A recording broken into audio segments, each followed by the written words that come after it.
future, talk radio will actually educate, inspire, and make you think. The future is now. Topics and music that affect your life from Universal Broadcasting Network. Tune in at ubnradio.com.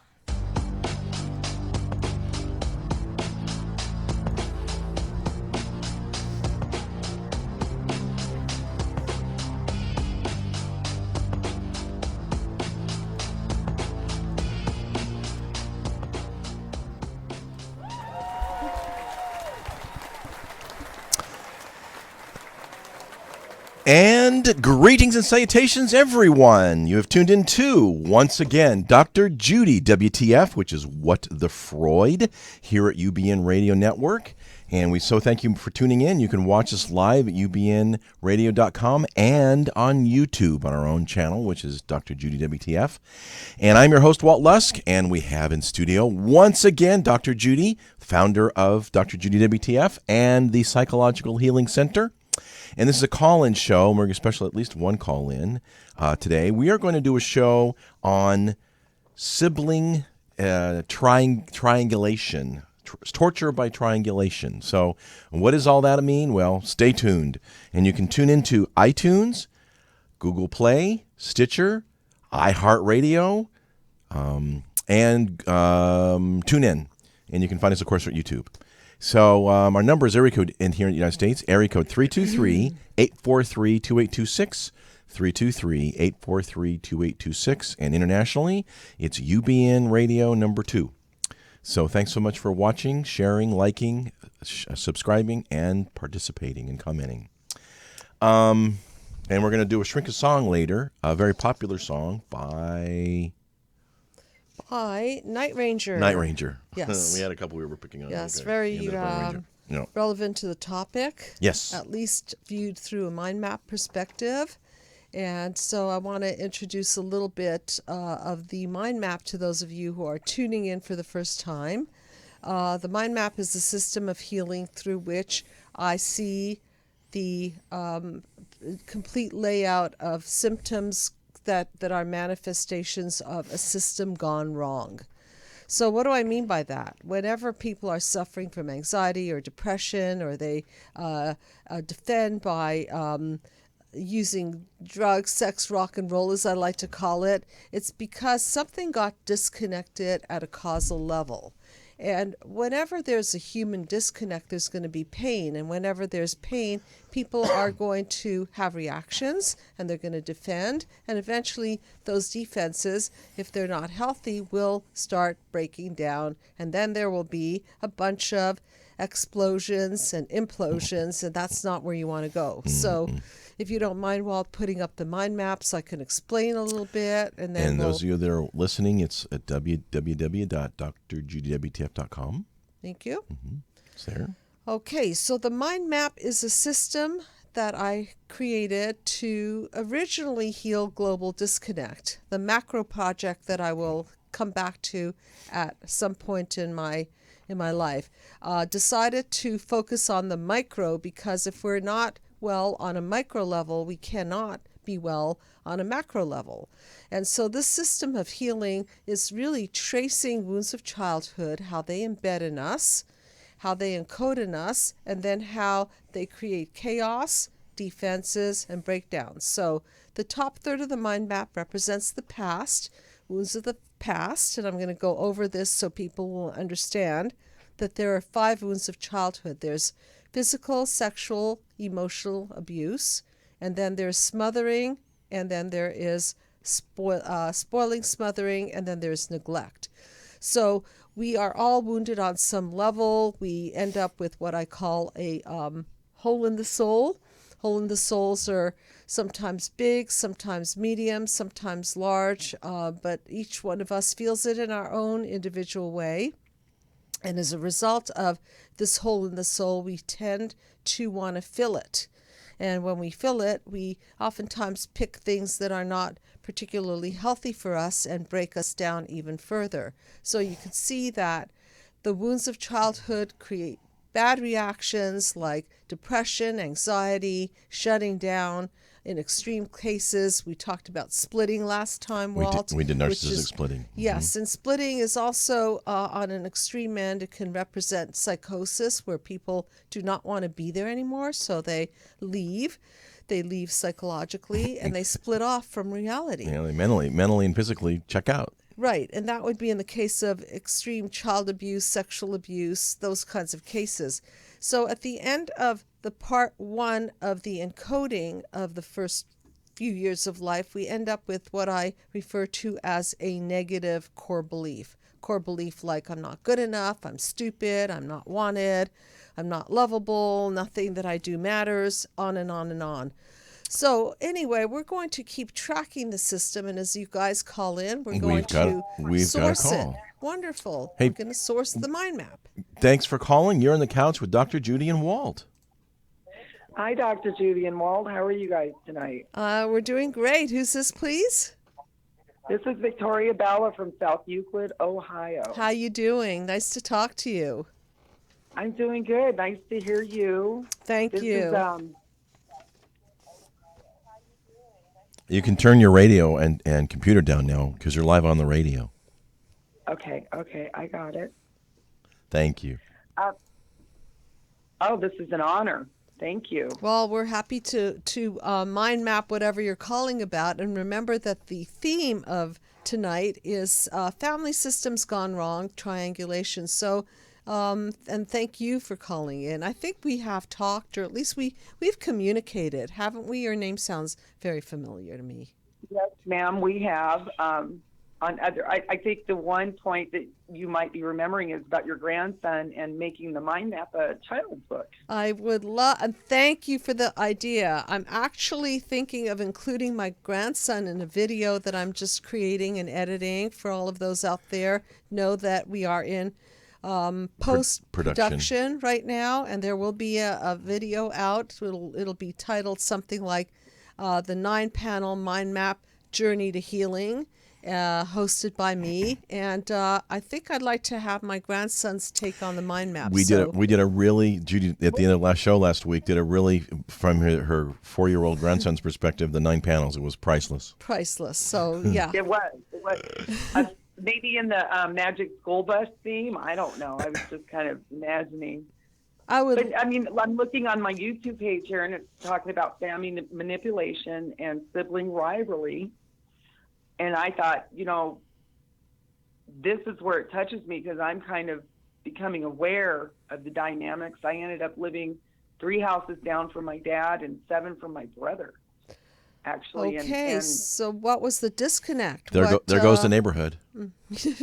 Oh, you have no idea. So what happened? What happened that created this rift, this family rift? Generational. I'm 49. Okay. I had a mental breakdown and had to come from New Mexico to Ohio with my father. Mm-hmm. And, I went through a divorce that led to that mental breakdown. And when my ex-husband handed me the check, he said, whatever you do, don't go to your father's. Okay. Well, my world was imploding, exploding, everything. And I ended up here in 04. Mm-hmm. And it's the type of manipulation, it's almost like I can't even explain it. So what were the alliances or the misalliances? How would you position this whole thing? So what was the theme going on? Who needed to be important? Who needed to be scapegoated? Who became symptomatic? Okay. Talk a little bit about that. Okay, so my father comes from a very traumatic family. Okay. He's taking care of his family early. Mm-hmm. I was the scapegoat from birth because, my mother and him hooked up. They're both very narcissistic. So I remember I was 3 years old when she left, and I remember him pistol whipping her. And so when she left, a lot of stuff happened that was very, very bad that I'm 49 years old, and I'm just now aware of why I'm being impacted. Okay. So I come and I live with these guys, and my sister, who's mentally ill, lives there with them. Mm-hmm. And there's a lot of stuff that is just so sick that goes on that I don't understand. It's just so sick. Okay, so and go ahead. I'm sorry. I'm losing I'm like, I don't know. This is emotional for me. Sometimes I can't articulate it. I wish I could plug myself into people. I'm on the autism scale, so I mean, sometimes I can't get it out the way I would like to. You know, I have a theory about that, and from my perspective, that whenever we're in emotional pain and we're so-called licking our emotional wounds, it's really hard to concentrate. And then labels come out, like I'm on the autism scale or I have ADD. And, you know, I really don't know if there's a gene for these things. I guess perhaps there might be some genes that express that way. However, I think, that could go along your lines of nurture or nature, of course, of course. I mean, I'm just finding out a lot of my memory. I mean, it's severe sexual abuse. My mom's a covert narcissist, and I'm finding out there was nothing wrong with me. She held me back on 2nd and 7th grade because she didn't feel. I mean, I've said on the YouTube before, some instance of our relationship, like my surgery where I almost died, and I called her and she's like, well, I got somebody here that needs me. So let's break it down a little bit, because I hear that there's so much, and taking history of this is it's a multi-generational history, and you said that your father wasn't well and everyone's not well. And so how does that relate to dysfunctional families and sibling rivalries? Well, in the case of narcissism, guess who has to be number one, correct? Usually mom. Well, yeah, you got that right. It was so perverted. Yeah, both of them have to be. I mean, to the point where you can't even make a friend and bring them home because they bring the friend in, put them in your seat, and then they're both kicking you, kind of, I mean, it's just, it's weird. I can't articulate. I don't know. I've got your book, and I'm really You did get scared my to go book? through it by Okay, myself. and just know that we have an amazing staff of people, and I just bought a new member on team. Her low fee is about $45 per session, just for, FYI for everyone. And so we try to accommodate everybody. But just know this, that when there is all of this family dysfunction, children are used. They're monkeys in the middle, they're flying monkeys, they're golden children, they're projected upon, they're favorited until they're not favorited anymore, and then they're thrown under the bus. So understand, and please do reach out, because this has to be deconstructed. And if it's not deconstructed, like with your grandson, yeah. I see how much you love him, and I just had my first granddaughter. She's going to be 2 soon. Yeah. I have grandson, but the fear that came in me when she was born, and I thought, she has my eyes, she's just like me, and it's the fear. So, and it's like with this book that could offer so much, but will the parents do it? Okay, that's the question. I just have the fear for my granddaughter. So look, I'll end on this note. The point is that when you have the fear and you look into your granddaughter's eyes, and what you're really scared of, appropriately so, is the multi-generational transmission process. So how do you clear that up, right? Her father, my son, has taken it to a whole nother level, and it's very horrifying. I want to summarize it, because there's so much, and we've got a lot to get through. Please reach out to me. And I'm all over the place. Yeah, it's okay. It's okay. I just want to kind of summarize it for you so you understand that this is a horrendous system gone wrong. You look in your granddaughter's eyes and you think to yourself, oh my God, she's just like me. Well, again, I want to talk about the psychovirus, because she's not inheriting the genes, although she's inheriting some, but she's psycho-inheriting your issues, and it's got to be broken. I really and so the point is, all you got to do is just read the book, read 1 or 2 pages a day. Her being hurt and nobody to protect her. Okay, it wasn't about her inheriting anything bad. We need to. We gotta go. We gotta move on, because I know there was somebody that was really. We gotta go. Wanting to call Thank in, you. and so Sorry. Please reach. It's okay. Sorry, I reach didn't mean out. to bother you too much. It's okay. Oh, no worries. It's okay. Reach out to us. Okay. Take care. Okay, what a mouthful. The point is, fear is false evidence appearing real, and one bite at a time. And also for the lady who called in, we didn't mean to cut you off. I know there's a lot, and we want to continue this discussion. It's just that it's deep, okay, It's very and it's deep, complicated. and it's very Yeah. complicated. Okay. Hi, you're on the air with Dr. Judy and Walt. Thanks for calling. Hi. My name's Elizabeth, and I am calling in because I think I need some help sorting some things out. Okay. So I'm a child who has gone through this my whole life. Okay. I mean, anything I remember since my early childhood, this is what's been going on, where I feel like I'm being pulled different ways, mentally abused, physically abused, kind of all kinds of stuff. So now I have a bunch of siblings. I have 4. Okay. And I love them. I love them so much. But the problem is that with time, I've noticed my mother has been separating us slowly but surely. And that's We had a connection. I'm sorry? Yeah, that Slowly but surely. Yeah, go ahead. And now it's at its worst. And we were very close, and now we're not.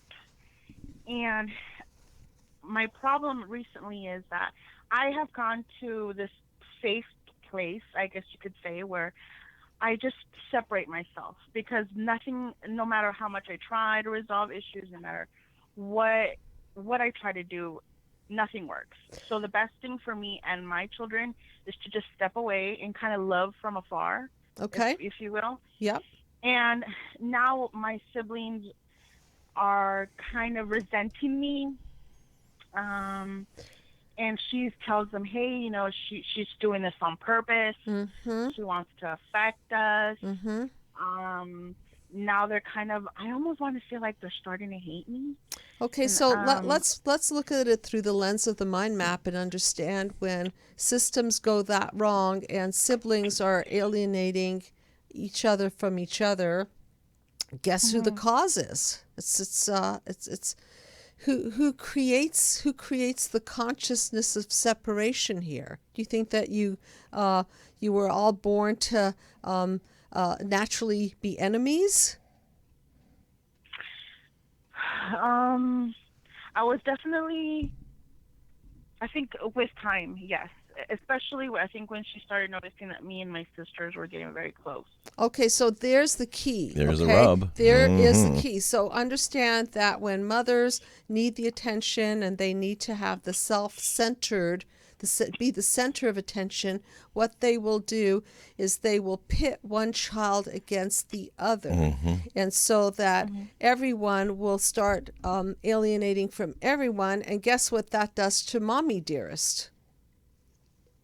She's the good one in the picture. Right. She gets all the accolades. She gets all the attention. So it's sort of like mother creating a horrible system and then getting angry at everybody because they are she's blaming you for she's now scapegoating you for a system that she caused. That's my point. That's what they do. They blame you so they look great, and then you think, what's the matter with me, when it's not you at all. Correct. So what can you do? I think you're doing the right thing. You're identifying the situation. You're seeing that there's no win here. People in your family are not going to choose you over mom, and so you're going to be the third man out.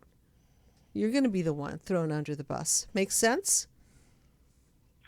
Definitely. I think I've kind of figured that out. I guess for Sounds me, it. it's more, what do I do? I mean, my mom's getting older, and I hate to say it like this, but you know, she will pass. Hopefully, not hopefully, but like, I think we will probably outlive her. And my concern is, what's going to happen to us when she's not here? Well, maybe you'll want your siblings to listen to this YouTube video, because the parents are the cause of sibling rivalry. They set it up that way. Yes, they are. And so when mom is out of the picture and there's no longer the need to bond to mom, maybe somebody can shed some truth light on the situation and expose the truth, which is that she needed to do this to get the attention, and that that each one of you is not the cause of the sibling rivalry. So maybe at some point you guys can clean up this mess in therapy and eventually family therapy. That's what I think. And I'd encourage you to write us at info@drjudywtf and request the show notes, because I've got an article here in my hand. We're going to talk about how narcissistic mothers create sibling rivalry. It's quite a formula and an art and a science. And Walt, you always have such great notes, so feel free to ask for these notes. Yeah, and you just he write will us at info@drjudywtf. Send it right over. Mm-hmm. Yeah. Okay, thank you. So thanks for calling, and keep us posted. Thank you so much. Bye. Thanks, Elizabeth. Let's touch on this real quick. How narcissistic mothers create sibling rivalry. Sibling relationships are often a casualty of the narcissistic mother. In fact, narcissistic mothers both consciously and subconsciously create sibling rivalry. Due to their limited resources of affection, attention, and favor from the narcissistic mom, siblings have to vie for their reactions and the little rations that mom has. They have a precious little time and effort to spare for their children, mom does, and so they all have to fight for it, right? Children are pitted against each other, are taught from very early on that they are, if they want any sort of, quote, love or attention from their mother, they have to compete for it against each other. Because let me see. There's a limited supply. There's a very limited supply, if at all. Hi, you're on the couch with Dr. Judy and Walt. Thanks for calling. Limited resources. Oh, okay. Call back. They'll call back. Okay. Sadly, siblings with a narcissistic mother often sacrifice relationships with each other to compete for something that doesn't exist. I thought this was a really powerful statement. Right. Compete for something that doesn't exist. Their mother's unconditional love. They don't have it to give, and they're trying to get something that mom is incapable of giving. So therefore, you may feel frustrated with yourself and feeling unworthy and inadequate, and project these self-deprecating feelings onto your siblings as well. You're taught from an early young age to repress these feelings and that they don't matter, but they do. And sadly to say, that is there a call coming? There was, I missed it. They were too quick. I'll call back. Okay, they'll call back. There's that concept of limited supply, as if there is only a small bucket of love, and in order to have that bucket of love, you can't share it because it'll deplete somebody. There we go. Hey, thanks for calling. You are on the couch with Dr. Judy and Walt. Hi there. My name's Jane. Oh, Hi, my. Jane. How you doing? Yeah, we're going to have to turn this one up and see if we can. Yeah, I hope we can get some Hi, sound Jane. here. Can you turn the volume I've just up jacked it up. on your side? Yeah, I just did. I think we might be able to hear you better. Wow, what a shame. Wow. Yeah, that's as loud as it's going to go. Is that as loud as it's going to go? Jane, can you do something on your end and turn up the volume? Or it's we a can weak. barely it's a hear you. goofy- That's the problem. Okay, try again. You know, this Oh is... my gosh, it's we really, can't- really this faint. is- okay, so here's what I'm going to do about this. With your permission, Jane, can I tell a little bit about your case study since we can't hear you? Is that okay with you? Yes. Pardon me? Yes. Okay, I'll take that to be Yeah, yes. sorry, So wow. you could stay on the phone. It's just that I want to address this because I happen to know Jane and I know the history, and this is a very unfortunate case whereby the mother is quite on the severe end of the narcissistic scale. And as I talk about often, sometimes mothers who are on that end of the scale may appear to be the most wonderful people in the community. And they are known to be leaders, or they're known to be very magnificent or benevolent, intelligent, generous people.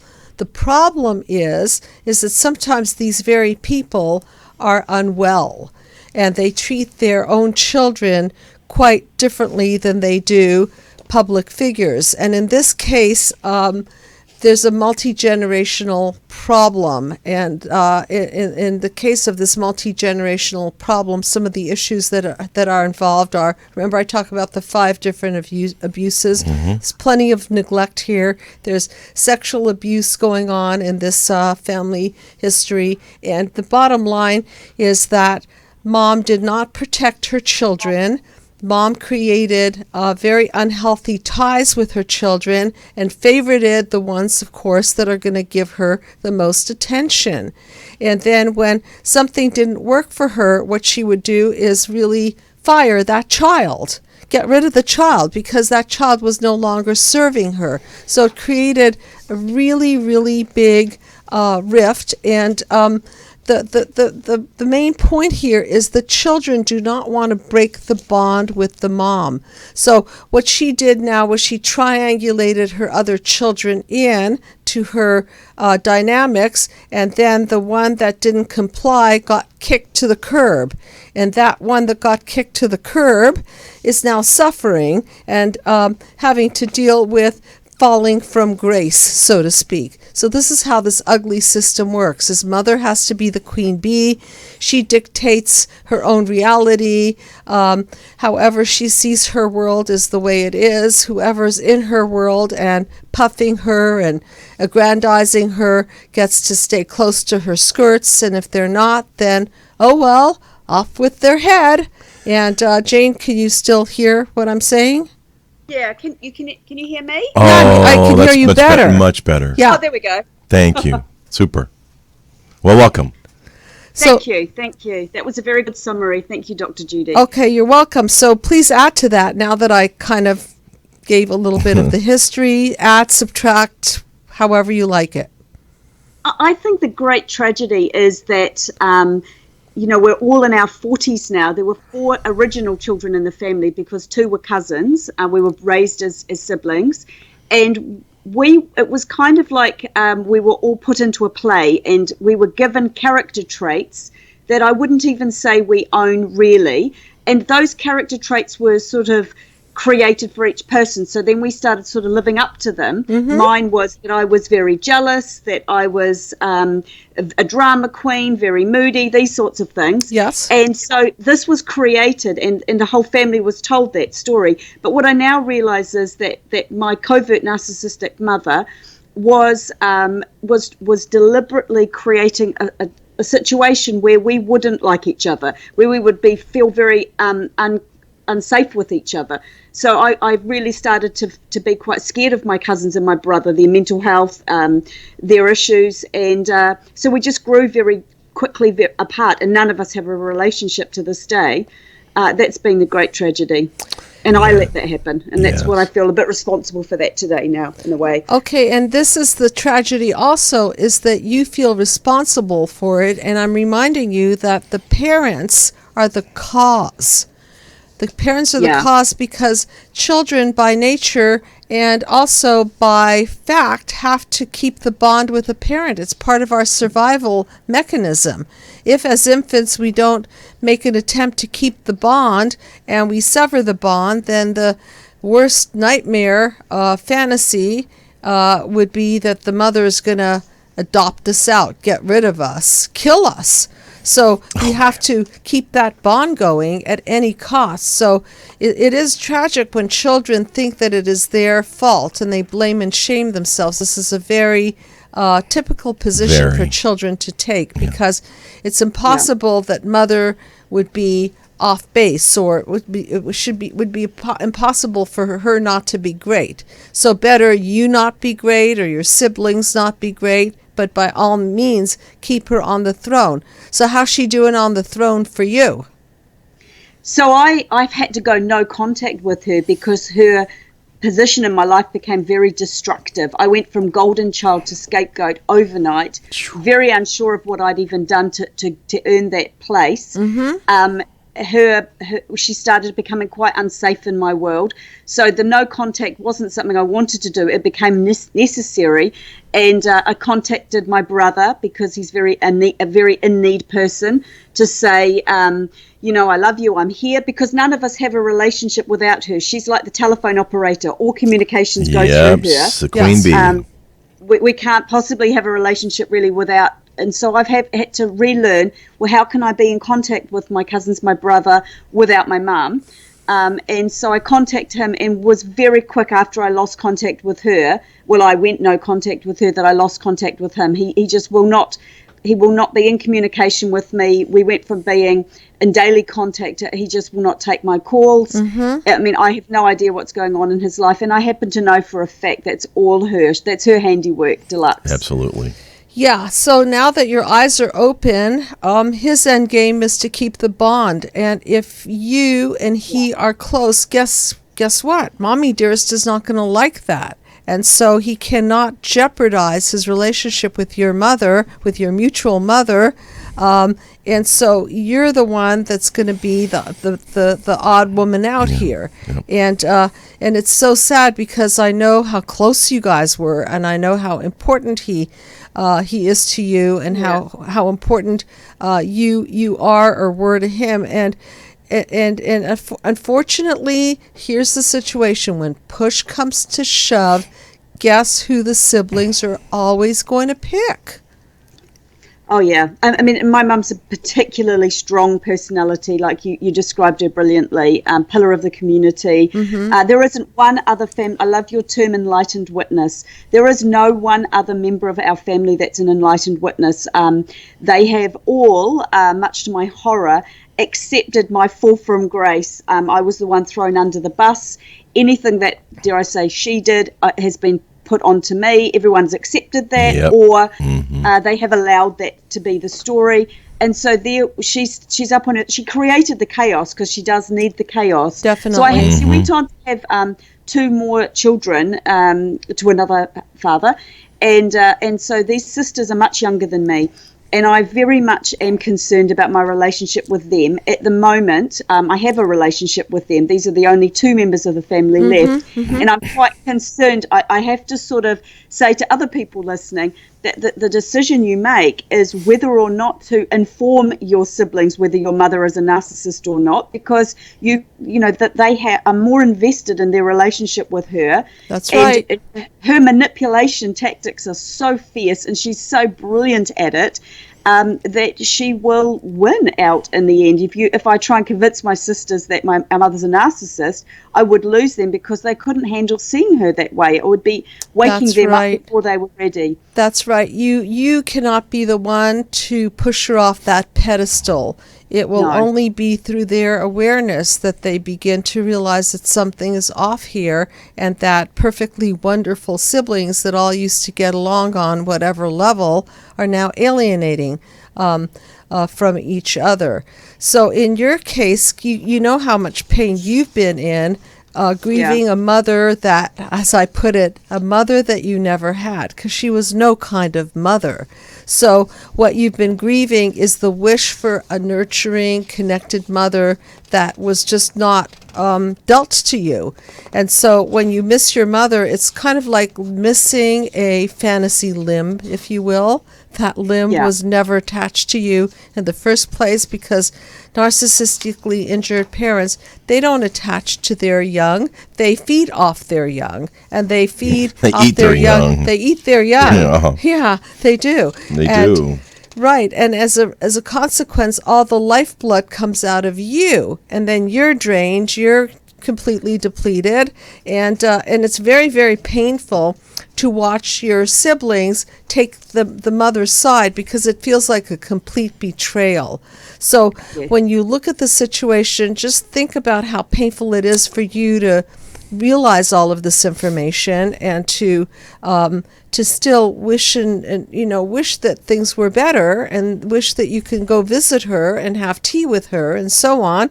And I don't think your siblings could exactly handle the fall of their mother from grace. No. So it's just the only reason I'm sort of even able to have this awareness that it wouldn't be fair to wake them up to what a mum is because of the mind map. And you, Dr. Judy, I really have been through how this has impacted on me. I've been on my own recovery journey, and that's where I believe you can make the best choice about going no contact or not. No contact is an extreme thing to do because you can lose the whole family and you can find yourself quite alone. My mother's ammo is abandonment and isolation. Yes. That's her one tactic.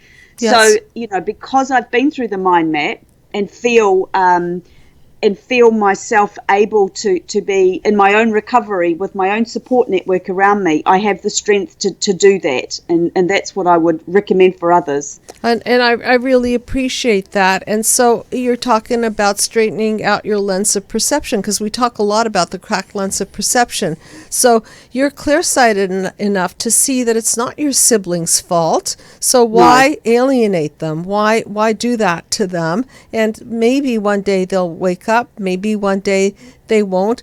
In the meantime, if they treat you with kindness and love and respect, it's okay to have whatever relationship you feel comfortable having, with the idea that you can't share too much of yourself because it'll probably go back to mom. It'll backfire. And if any of that information can injure you, that's where you have to draw the line, right? So, Absolutely. So Absolutely. it taints your relationship with your own not siblings, easy. because now you have to withhold and you have to wonder what they're saying about you, and you want to keep your life personal because you don't want to have this information shared with somebody that doesn't respect you, that doesn't protect you, that doesn't have your best interest at heart. So it's really You're walking a complicated. tightrope and walking on eggshells, as one of our original Narcissistic shows did, and it's not easy at all. Yes. And you're right, any ammo that you give them is could boomerang and hit you right back.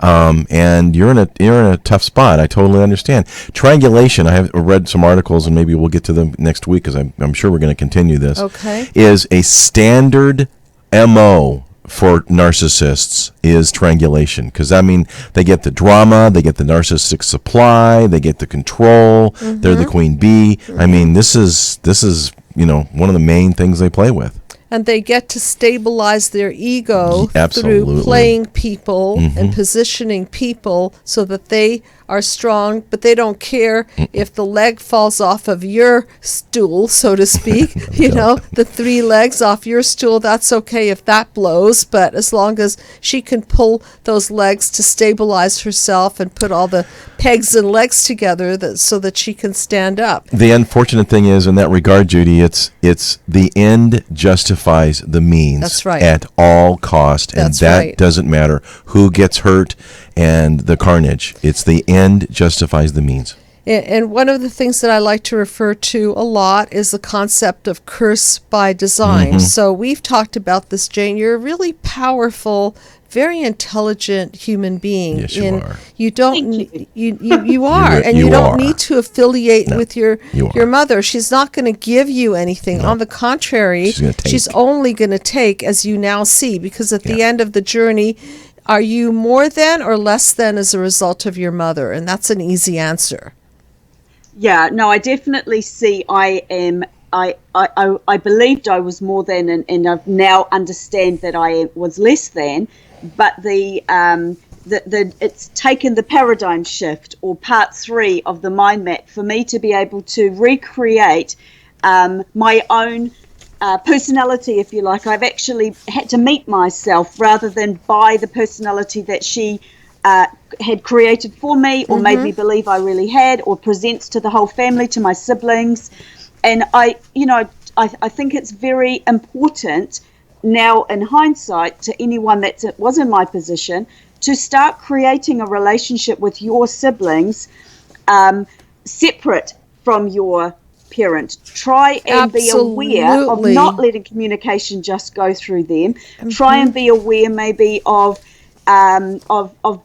beginning your own relationship separate from your parent, even if you haven't gone no contact, before you go no contact maybe, because that's what you're going to need. It's going to take a lot of time to have a new way of relating to each other without having that central unhealthy pillar. So I'm just going to put panel 7 up there, because now we're in panel 7, you and I, and the paradigm shift is really about reshuffling the deck and reshuffling the boundaries, and understanding that there are some people who you affiliate with where it's 1 and 1 is less than even 2, or even minus who you are as a 1.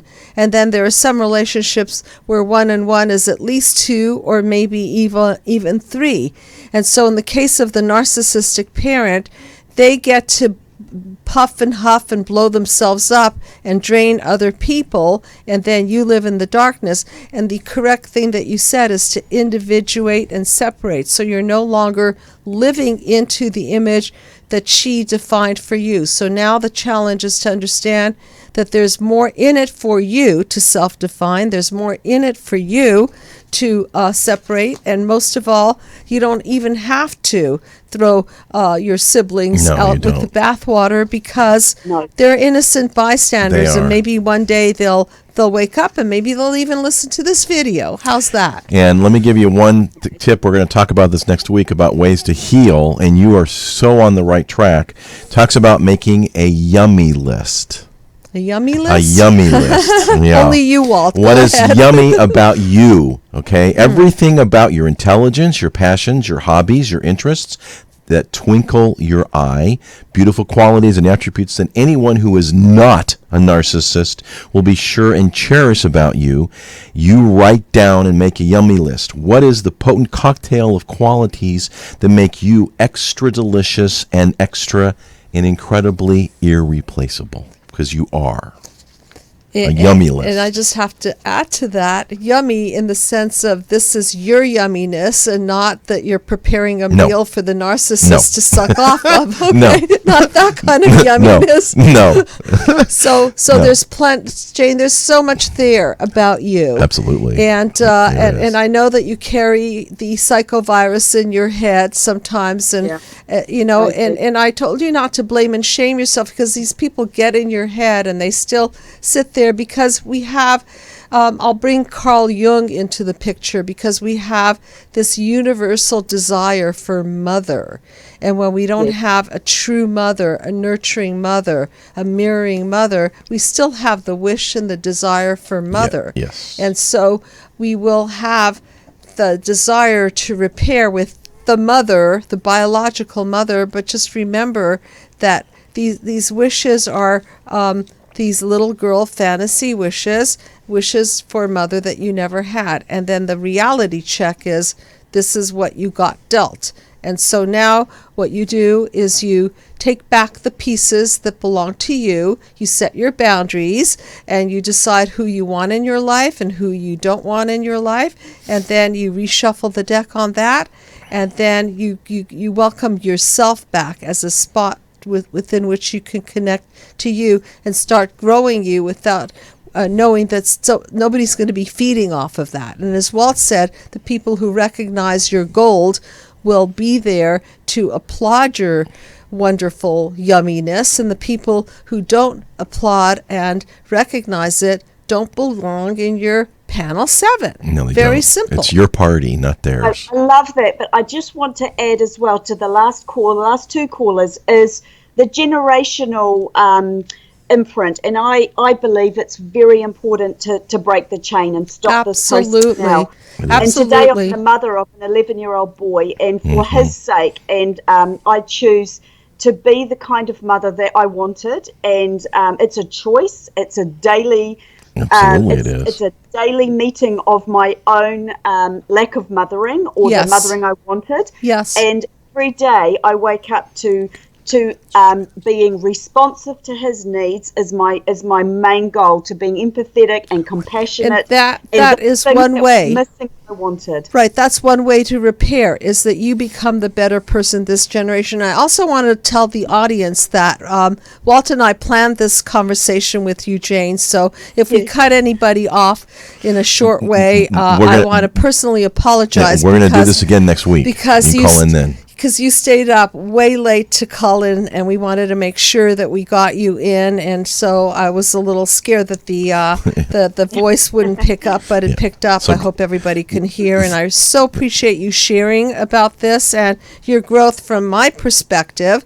has been tremendous. And Jane happens to be a person who will dig and dig and dig and write and write and write and write and write, and that's your way of processing. You'll just get right in there and you leave no stone unturned. And fortunately, you have a wonderful family. I got to meet your family, even though it was through Skype. It was wonderful, and it's clear to me that you have an amazing support system. And so, yeah, I do, and I've cheated. I've seen she's showing her picture here of she and her son. It's he's a cute guy. Yeah, so you can't let your mother and her multi-generational problems ruin your beautiful, beautiful life and the life of your son. The eagle that you are, it is impossible to fly and soar with turkeys. With turkeys.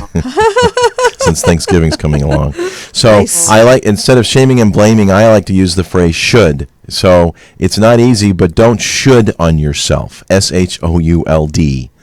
And sit down, since you're a writer, and take a blank piece of paper in a few minutes between you and the paper and make a yummy list and just get up in the morning and read it. And I guarantee you'll feel better, and it'll have an impact.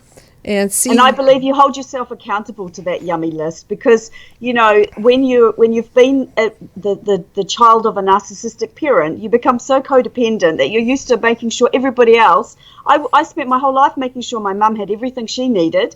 Her needs were much more important to me than my own. Mm-hmm. So the yummy list is my needs, and That's it's right. been the mind map and working with Dr. Judy that has enabled me to really honor that and not believe I was being egotistical. I thought I was being, or narcissistic myself. I actually understand that it's medicine, and I have to take my medicine every day. And I really, if I don't even think I take it for myself, I'll take it for my son, so that I can break the chain. And one thing's been lovely for me is, as well as I parent my 11-year-old, I find myself sometimes parenting my own 11-year-old self inside of me, and sometimes being with little girl me and mothering her, and because I've really believe that I am as much of I'm a good enough mother. That's where I think. I disagree. Great.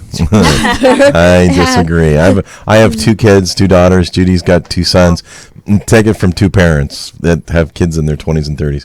No, you're a fabulous mom. And there's a book I'm gonna at least peruse. I talk a lot about, and it was written by a gentleman named Robert Ringer years ago, and it's entitled "Looking Out for Number One." And it's not a narcissistic book. If you do not look out for you, who will? And that's healthy narcissism, Yes. looking out for number one in a healthy way. Yes. And I started talking about healing global disconnect and the macro model I created the mind map for. And now it becomes much more evident to me that although I had this grand project of healing global disconnect, I'm now more convinced than anything that we have to do it starting from the ground up, and we have to do it multi-generationally. And when you heal yourself, you heal your son, you break the chain. So I really appreciate you calling in, and I know we'll have more conversation about this. And I so appreciate it, because I hope that your story has illuminated a lot of concepts for many people viewing this particular episode. You've been an inspiration for the show and an inspiration for people all over the world. Yes. Oh, thank you. And I really want to thank you both. And how I came to the mind map was through the YouTube of the show. And it has been very much part of my therapy, the show. And it took me even a while watching many shows before I contacted Dr. Judy myself to have my own sessions and work, and I was ready to take that step. And I'm just so grateful to you both, and to the show, and to the mind map. Thank you. Well, thank you, and God bless. Yes, and thanks for calling, and have a great day. You too. Thank you. Good night. Bye. Get some sleep. Yes, and thank Yeah, I will. Thanks. and thank you to all the other people who called in and for sharing their stories. And sometimes, as I said, when we've been traumatized, we can't think straight. So No. I think it was Victoria when you were saying, "Oh, I'm all over the map. I'm all over the map." You know, it's not your fault that you're all over the map. It's that these childhood wounds really, really take us away from our ability to feel good, and when we don't feel good, we don't think straight. So that's my definition of ADD, is you're looking your emotional wounds so hard that you can't really focus on the outside. And unfortunately, we are going to have to defer more of this show because obviously there were several calls we didn't get. And thank you for calling in. And sorry we didn't get to, but call next week. We are going to continue this.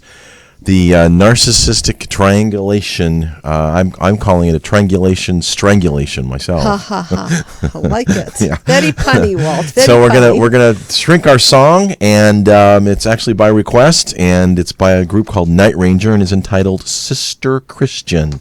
And you all may know the song, so I'm gonna read the lyrics, and away we go. Sister Christian, oh, the time has come, and you know that you're the only one to say, okay, where you going? What you looking for? You know these boys don't want to play no more with you. It's true. Well, I mean, Christian connotes somebody grand, Sister Christian, up on a pedestal, maybe. And of course, I'm interpreting it through the theme of this show. And this person knows that you're the only one. So top of the pile, up on a pedestal, to say, okay, where you going, what you looking for. You know, those boys don't want to play no more with you. It's true. Well, maybe some people realize that playing with idealization is not fun because then you might be devalued. So it's kind of a dangerous little game here. Yeah. You're motoring, what's your price for flight? It's finding Mr. Right. You'll be all right tonight. Babe, you know you're growing up so fast and mama's worrying that you won't last. To say, let's play Sister Christian. There's so much in life, don't give it up before your time is due. It's true. Yeah, it's true.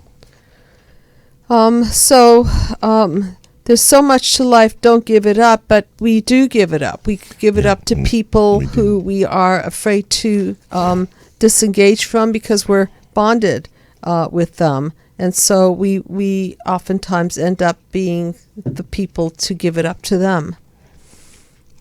Yep. Motoring, what's your price for flight? You've got 'em in your sight and driving through the night. Motoring, what's your price for flight? In finding your Mr. Right, you'll be all right tonight. So the Mr. Right seems to be the hole in the soul filler, and you'll be all right tonight if you fill the hole in the soul, because narcissistic families gone wrong leave us with gaping holes, and then we've got to find that person that's going to supplement, so to speak. And then back to our chorus. Motoring, what's your price for flight? It's finding Mr. Right. You'll be all right tonight. Motoring, what's your price for flight? It's finding Mr. Right. You'll be all right tonight. Sister Christian, oh, the time has come, and you know that you're the only one to say okay, but you're motoring. Yeah, motoring. I'm still trying to make something out of motoring. Yeah, me too. I mean, what is it? Traveling around? Probably moving around. Yeah, probably moving not around. settling down. It's Right. moving around and traveling probably. Yeah, the time has come, and you know that you're the only one to say okay, but you're motoring. That there's this real unsettled feeling about this song, isn't there? That this is the unstable family, the triangulation, strangulation. Things just don't really stabilize, do they? Because they pull the people in and then rip it all down. There's no stabilization at all. We'll talk about next week. It's it's cursed by design, as you say, and it's so true. And it's what I find amazing. I'm going to close with this: is reading all the stuff about narcissists, and everybody's situation is different, but how narcissists handle themselves and how they deal with things is the same. It's like they all came from the same mold. It's just insane how wounded they are and how they're trying to protect themselves and not be vulnerable. And the defense mechanism's purpose is to keep the fake self alive so that they can look good at any cost. And not look at themselves and their fake self. Of course not. Yeah. So that's